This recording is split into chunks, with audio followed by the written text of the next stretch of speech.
Ahora que la narrativa de Hollywood nos dice que las mujeres pueden mentir, el resto del mundo aceptará esta verdad de perogrullo. Las mujeres pueden mentir. Caso contrario, no serían seres humanos. Unanimous? Yes. Thank you, sir. Question: the statement was false. Answer: yes. Question: the statement has a defamatory implication about Mr. Depp. Answer: yes.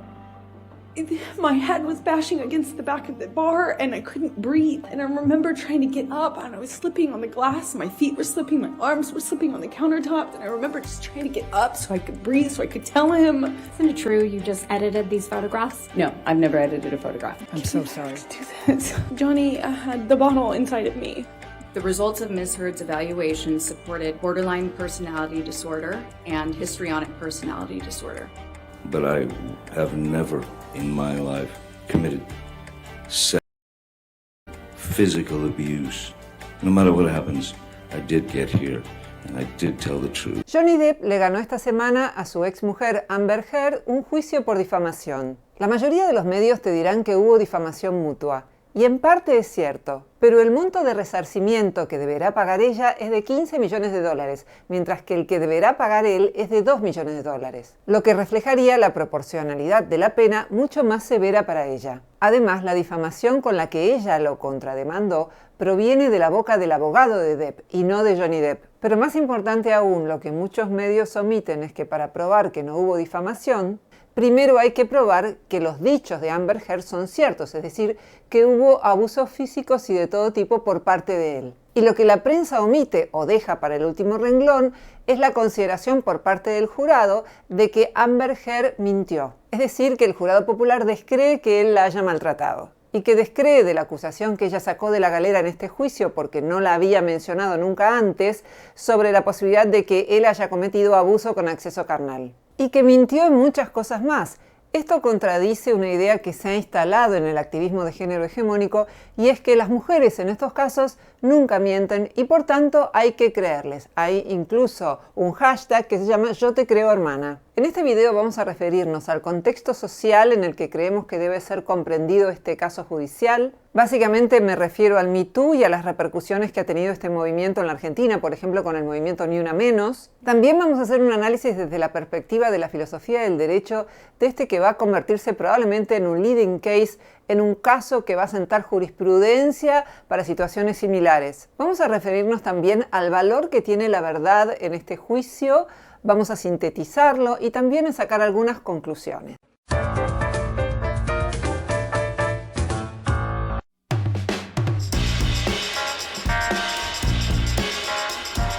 En Estados Unidos el veredicto lo da un jurado popular, 7 personas que tienen 4 suplentes, que no son abogados y que no tienen una formación en derecho. Aunque este es un juicio que se desarrolla en el fuero civil, si existe un falso testimonio, en Estados Unidos una persona puede ir presa durante 5 años y se trata de prisión efectiva. Incluso en los Estados Unidos el acusado es como un testigo, declara bajo juramento, jura decir la verdad. Esto no ocurre en la Argentina, porque en el artículo 18 de nuestra Constitución dice que nadie puede ser obligado a declarar en su contra. Esta línea de la Constitución no es clara y muchos la interpretan como que la persona que está acusada está autorizada a mentir, pero otros interpretan que no es así, que sería absurdo que una persona que declara en un juicio, aún siendo la acusada, esté autorizada a mentir. Por eso algunos abogados comentan y se lamentan de que en la Argentina las personas no vayan presas por falso testimonio. Suele decirse que el juicio oral democratiza la justicia,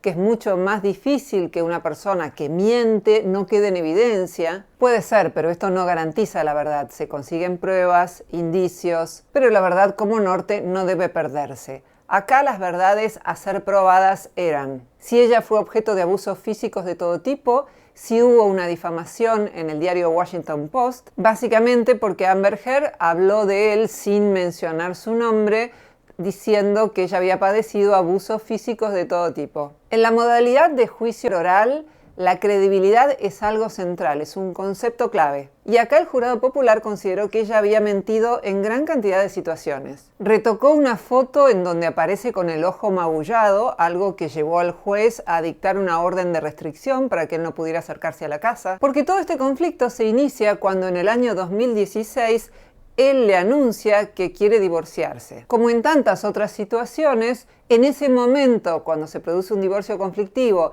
y cuando alguien quiere sacar una ventaja, en este caso según Johnny Depp, económica, aparece una falsa denuncia. Pero Johnny Depp y Amber Heard llegaron a un acuerdo por el cual él le iba a dar como compensación por el divorcio $7 millones. Pero como ella decía que no le interesaba el dinero, se comprometió a donar la mitad de ese dinero a una organización de derechos civiles y la otra mitad a un hospital de niños de California. Sin embargo, el juicio dejó en evidencia que ella mintió, porque desde ese momento hasta la actualidad, que pasaron más de 5 años, ella no donó ese dinero. En el juicio fue tan cara dura como para decir que no lo había donado todavía. Otro momento del juicio en el que ella se mostró poco creíble fue cuando se subrayó que en el año 2012 ella había declarado que tenía una muy buena relación con Johnny Depp.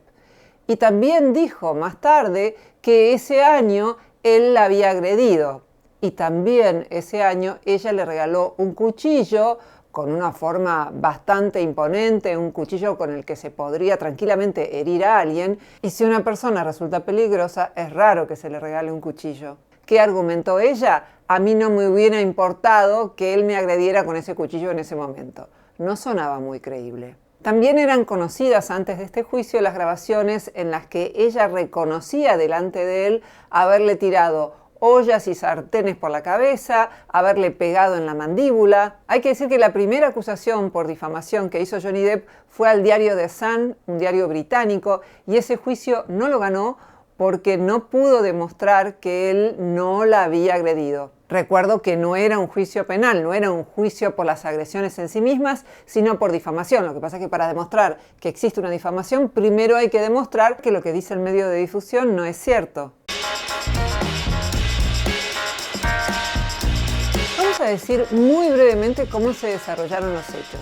En el año 2016, Johnny Depp y Amber Heard se divorcian. En el año 2017 aparece el movimiento Me Too y ella se convierte, a partir de estas denuncias que hace en la prensa, no en los tribunales, en una abanderada del movimiento Me Too, en una suerte de abanderada de las mujeres maltratadas. Antes Amber Heard era una actriz de reparto, una actriz secundaria, empiezan a contratarla para papeles principales como en Aquaman, y por esta difamación que ella lleva a cabo, dejan de contratar a Johnny Depp en Disney y dejan de contratarlo en muchos otros lugares, con lo que existió una pérdida patrimonial importante por parte de él. Johnny Depp fue cancelado en todos los medios, sus hijos eran objeto de toda suerte de burlas porque supuestamente su padre era un maltratador, su padre que había tenido un matrimonio de 20 años y que había tenido parejas con mujeres que jamás habían sido maltratadas. Una vez que se difama a alguien es muy difícil volver atrás. La difamación es un delito contra el honor, un derecho protegido por el derecho civil y por muchos tratados internacionales. En la Argentina la difamación es un delito que está presente en el Código Penal, pese a que la pena no es la cárcel, sino una multa, pero acá en los Estados Unidos es un delito de tipo civil.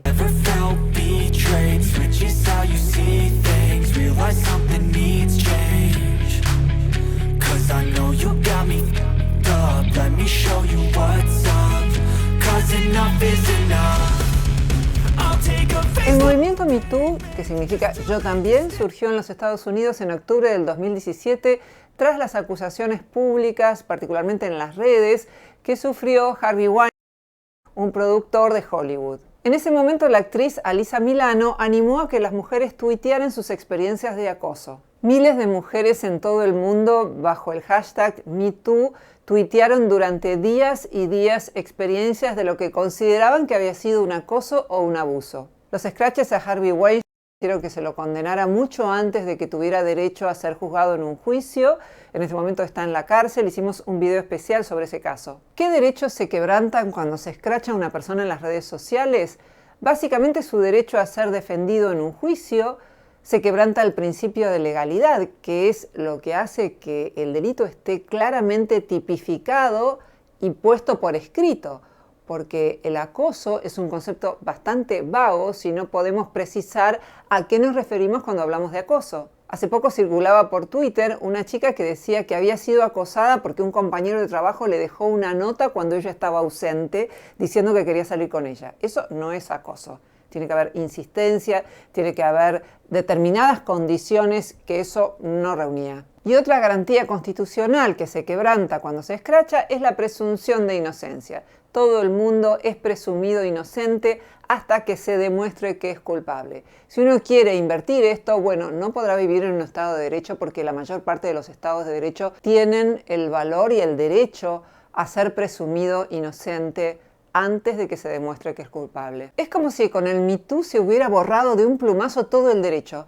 Las universidades despedían a ciertos docentes como si tuvieran su propia ley. En realidad tienen autonomía universitaria, por lo menos en la Argentina, pero no pueden establecer su propio derecho y juzgar arbitrariamente sin que la persona que es despedida pueda conocer los fundamentos de dicho despido. Empezaron a proliferar las falsas denuncias y estoy hablando en este momento de buena parte del mundo occidental. Hicimos un video sobre las falsas denuncias, hay un capítulo de mi libro El patriarcado no existe más que está destinado a las falsas denuncias y también les recomiendo el libro de la abogada Patricia Anzoátegui, Hienas, que está dedicado enteramente a las falsas denuncias. Muchas de estas falsas denuncias surgen, al igual que en el caso de Johnny Depp y Amber Heard, en el momento en que hay un divorcio conflictivo. Cuando hay intereses económicos o disputa por los hijos, es muy común que aparezcan falsas denuncias. En general las padecen los hombres, pero también las padecen las mujeres. El Me Too fue inicialmente positivo porque visibilizó el acoso, especialmente en el área laboral.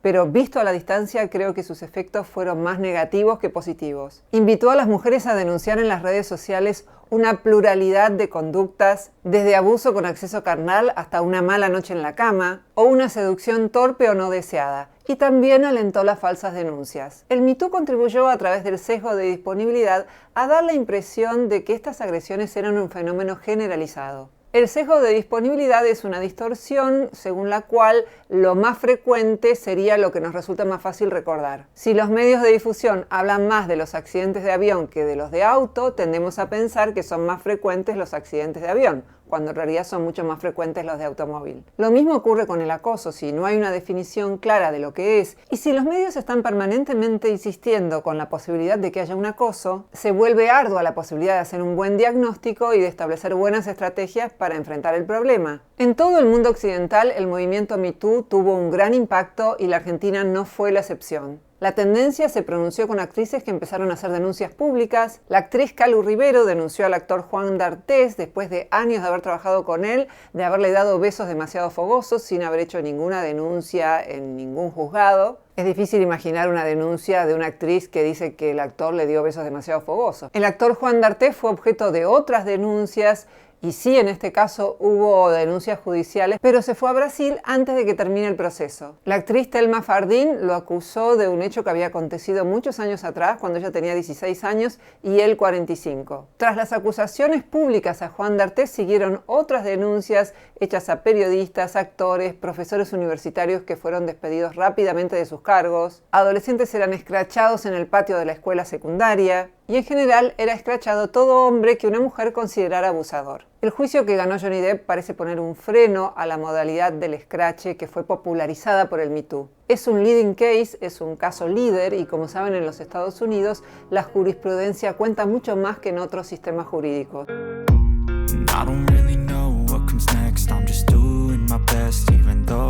Los juicios orales con jurados populares suelen ser apoyados por muchos abogados, porque consideran que es una forma de democratizar la justicia. Se abre la puerta de los tribunales para que toda la sociedad pueda presenciar esa situación, la prensa puede ingresar también. Cualquier persona en principio puede ir a un juicio oral en el que hay un jurado popular que tiene que dar su veredicto. Claro, acá todo el mundo podía estar presente porque el juicio fue televisado, pero esa no es la situación de todos los juicios orales. La manera en que una persona puede enterarse qué pasó en un juicio es leyendo una sentencia. Y esta es la parte que a mí no me convence de los jurados populares. No existe una sentencia escrita, no se pueden revisar los argumentos que llevaron a la condena, no se pueden revisar los argumentos que entrelazaron pruebas con lo que después resulta ser la sentencia. Le llevó muchos siglos al derecho convertirse en algo escrito.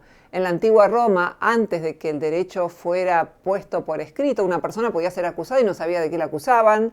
No estaban escritas ni las leyes, ni estaba escrita tampoco la acusación de la que era objeto una persona juzgada. De modo que los juicios populares por jurado ofrecen muchas ventajas, pero a mi modo de ver también muchas limitaciones. Entre las ventajas del juicio por jurado está que son juicios más breves, no hay que esperar años y años hasta tener una sentencia. Entre las ventajas del juicio por jurado suelen estar las desventajas del juicio por jueces. Por ejemplo, que un juez pueda ser despedido porque no falló como un grupo importante de la sociedad quiere que falle. Es lo que ocurrió en el caso Lucía Pérez, al que le dedicamos un video entero. También un juez puede perder la vida si a un acusado no le gusta cómo falló, de modo que hay que ser bastante valiente, sobre todo para ser juez en el fuero penal. Pero no me convence que el sentido común y la experiencia basten para mandar a una persona a la cárcel. En este caso no estaba comprometida la posibilidad de ir a prisión, pero sí en muchos juicios por jurados en donde existe esta posibilidad. Y también diría que en los civiles, que existan tantas consecuencias económicas para alguien determinadas por quienes no tienen una mínima formación en derecho o quienes no tienen una mínima formación en garantías constitucionales, me parece por lo menos problemático. Es cierto que el juicio por jurados está en la Constitución argentina y que cada vez hay en más provincias, pero no termina de convencerme, por más que no dejo de reconocer sus muchas ventajas. En tal caso, lo que me convence más es la posibilidad de perfeccionar los juicios en donde hay personas formadas en derecho que pueden tener en cuenta un montón de cuestiones que me parecen relevantes a la hora de dictar una sentencia.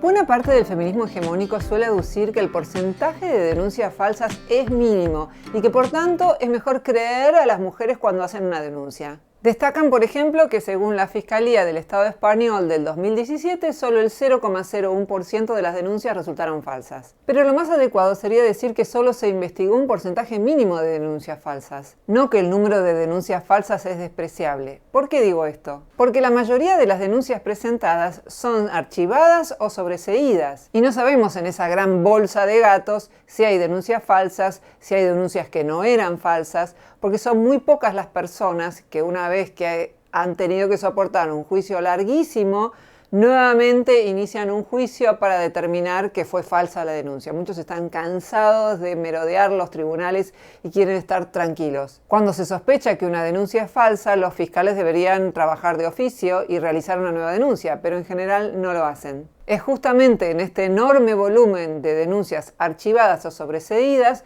donde hay muchas denuncias falsas, de modo que las estadísticas sobre denuncias falsas no suelen ser muy fiables. Igual vamos a ver algunas. Juan Castaño Quirós es un conocido futbolista español que fue objeto de una denuncia falsa. La Fiscalía pidió 1 año de prisión para ella y le hizo pagar una multa. Días atrás, en España, el gobierno indultó a María Sevilla después de haber sido condenada por una denuncia falsa que hizo en un contexto de divorcio conflictivo en el que secuestró a sus propios hijos. Porque hay que decir que una de las principales víctimas de las denuncias falsas son los hijos de los padres que se divorcian en situaciones conflictivas. Y en general la madre, aunque no siempre, pero en general es la madre, los secuestra y entonces el padre no puede ver a sus hijos y por la lentitud de los procedimientos judiciales no siempre puede establecerse esa reconexión entre el padre y los hijos. En Argentina, al igual que en tantos países, es muy difícil obtener cifras fiables sobre denuncias falsas. Todo esto pese a que el artículo 245 del Código Penal argentino dice: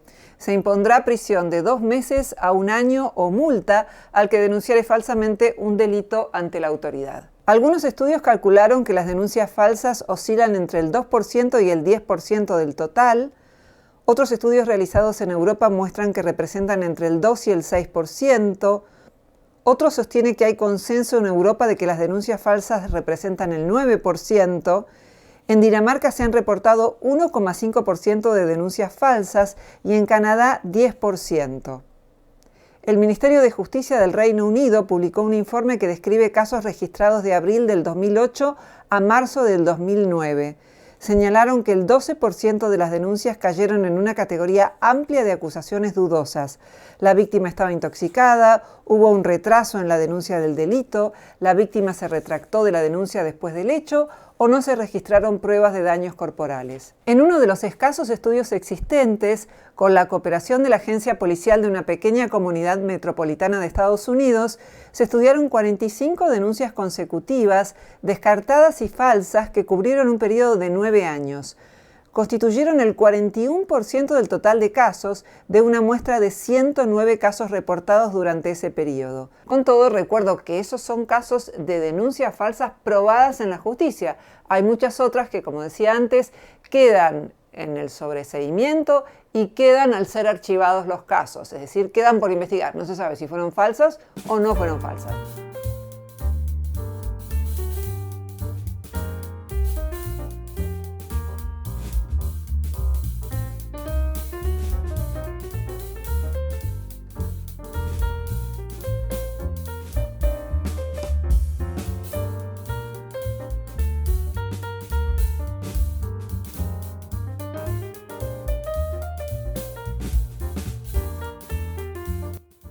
Dos tipos de denuncias falsas fueron clasificadas: las mentiras y las memorias falsas. ¿Qué es una memoria falsa? Básicamente están basadas en el autoengaño. Dentro de la categoría de memorias falsas están los recuerdos falsamente recuperados durante una terapia, la confusión con el recuerdo de otra persona y la contaminación de la memoria por eventos posteriores al hecho, o la relación consensuada es etiquetada como abuso con acceso carnal por su carácter decepcionante o vergonzoso. Las acusaciones falsas parecen cumplir con algunas funciones importantes para los denunciantes. Dan una coartada, logran que alguien se vengue y obtenga simpatía y atención, y en general los investigadores sugieren que reflejan esfuerzos impulsivos y desesperados para hacer frente a situaciones de estrés personal y social. Una de las estudiadas funciones sociales de la pena, de los veredictos o de las sentencias es comunicar un mensaje a la sociedad. Acá la lección parecería ser: nadie debe hablar de víctimas sin que una sentencia lo determine.